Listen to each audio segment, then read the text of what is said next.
They're grabbing the ball. Where's Melo? Where's LaMelo? Where's LaMelo? They want him to lead the break because he's such a beautiful passer. Yeah. They know he's going to get everybody involved. He's leading this team. He's special. LaMelo is special. LaMelo, rookie of the year. Right now he's averaging 29 points. Oh man, where do we begin with what is currently happening with LaMelo Ball? They said the way LaMelo played in high school wouldn't translate to the NBA, but besides his minor ankle issues, LaMelo is proving those doubters wrong.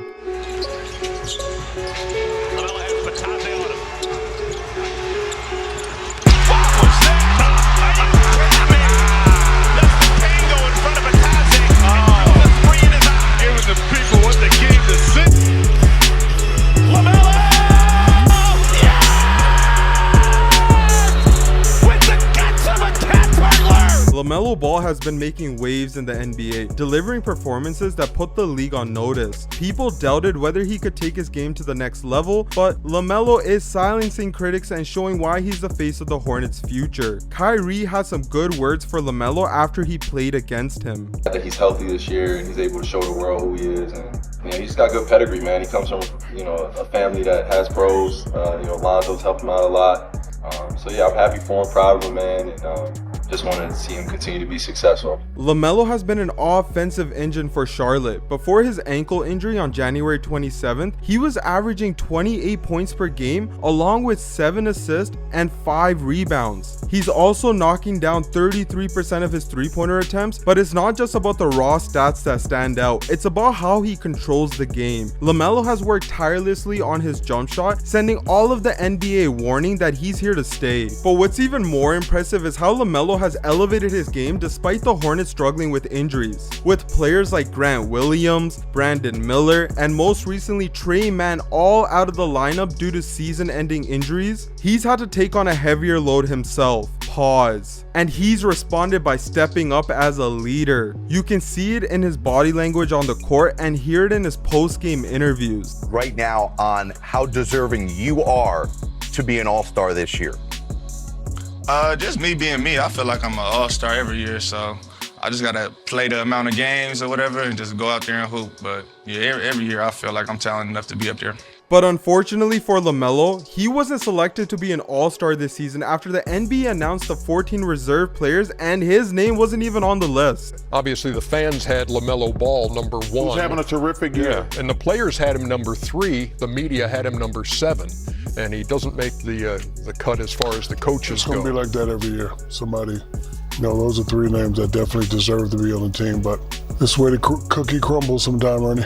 Anyways, beyond just the stats and the highlights, there's a quality to LaMelo's game that just screams superstar. He plays with a confidence and flair that's rare for a player his age, and the crazy part is it never feels forced. Instead, it's the exact opposite. It's contagious. He's making the Hornets a must-watch team, and he's doing it with a style that's uniquely his own. And the NBA has taken notice. Opposing coaches and players are game planning for him and trying to keep the ball out of LaMelo's hands. He puts a lot of pressure. I think we said that before the game. He puts a lot of pressure on your defense.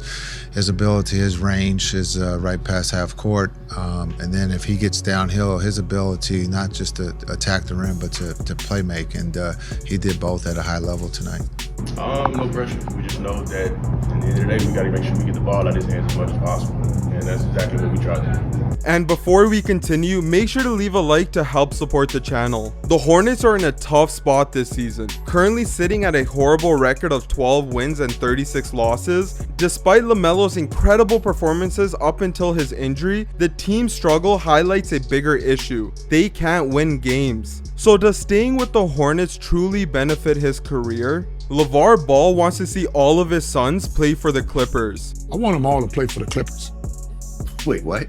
I want them all to play for the Clippers. Okay, I haven't heard this before. Yeah. I want them all to play for the Clippers. You want them in LA?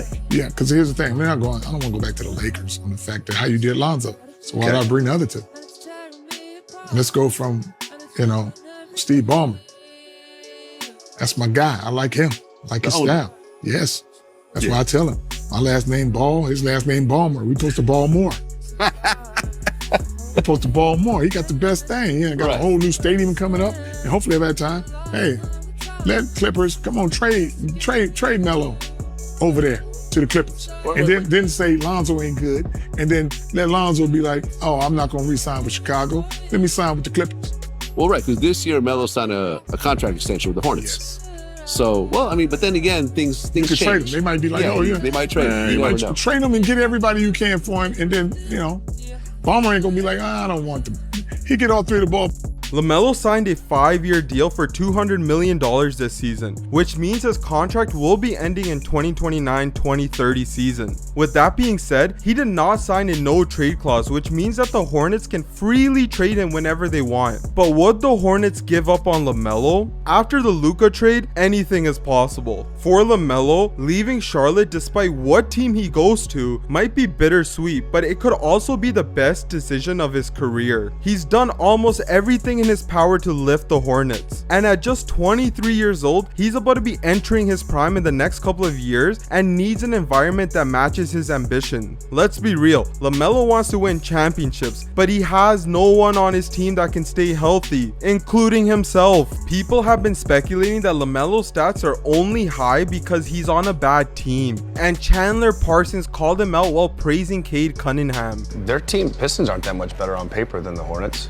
You know what I mean? Yeah, but the record is But they're winning night games. and day. And that, I think, speaks volumes of Cade Cunningham. Anybody can put up good stats on a bad team. However, the Hornets have a golden opportunity to reshape their future by building around LaMelo. Currently, as things stand, he's surrounded by a roster that lacks the firepower to compete with the NBA's elite teams. With that being said, the Hornets were active during the trade deadline this season. They traded Mark Williams for the Lakers' Dalton Connect, Cam Reddish, a 2031 unprotected first-round pick, and a 2030 pick swap. They also traded Cody Martin and Micic to the Phoenix Suns for Yusuf Nurkic and a 2026 first-round pick. As of right now, the Hornets have built up their first-round draft picks nicely for the next several years. They own the first-round pick for the next 7 years and also got a bunch of other picks from their trades that can be used as leverage. But the question is, who would be the best fit for the Hornets and LaMelo, who is a 3-level scoring playmaker and would benefit from LaMelo's game? In my opinion, to maximize his potential and make the Hornets a playoff contender, they need to bring in someone like Zion Williamson to complete the team. Zion, with his explosive athleticism and ability to dominate in the paint, would be a perfect addition to LaMelo's elite playmaking and scoring. Together, they could form one of the most dynamic duos in the league. LaMelo's ability to find open teammates and create opportunities in transition would perfectly mesh well with Zion's skill set. Whether it's alley-oops, pick and rolls, or fast break opportunities, the synergy between the two could transform the Hornets into a top team. LaMelo needs another superstar to get some of the pressure off of him and open up the floor. Other teams' defenses key in on him without fearing other players as offensive threats. The lack of support on offense has been a major factor in the Hornets' struggle this season. This is why people argue that LaMelo's stats are inflated, because he's the only one with the ball. Someone like Zion, who needs to be double teamed and thrives as a scorer and rebounder, would shift the other team's attention and create more open opportunities for LaMelo in the lane. But of course, getting a player like Zion would require a lot of assets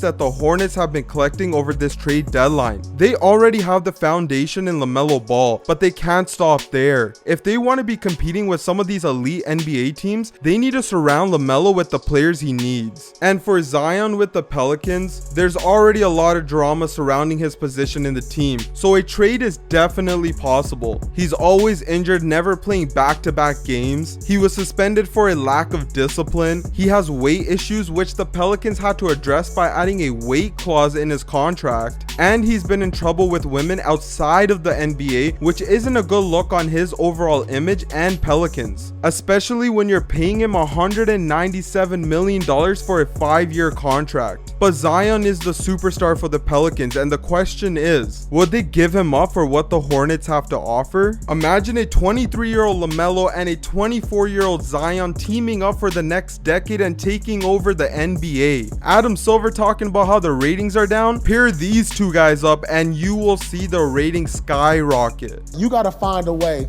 to get Zion to Charlotte. How about that? Or you leave. That's what they got to do. Get him to Charlotte. We from SC. That might be the move. Pair him with Melo. That might be the move. They gotta do something though. Shake it up. You got to. That's a good trade. I like that. The Zion to Charlotte. Yeah, he's from that area. That's the move. Get Zion to Charlotte. Pair him with LaMelo. And see what you got. Him back home ain't no distraction? Man, I mean, is it a distraction in New Orleans? Because it look like it's a distraction to me. Yeah. A lot of New Orleans. Distraction to me. That coon suit, rabbit suit, gator suit, all the suits, possum suits. If you know, you know. Get them back. Get in, whoa. That's the move. That's the move right there. Yeah. If they could both stay healthy and have the discipline they need to show up on time and work for a championship together, I think it's possible. If you enjoyed this video, make sure to subscribe and turn on notifications to never miss a new video. Thanks for watching, and make sure to check out all the other videos on the screen right now. We'll see you guys on our next upload. Bye!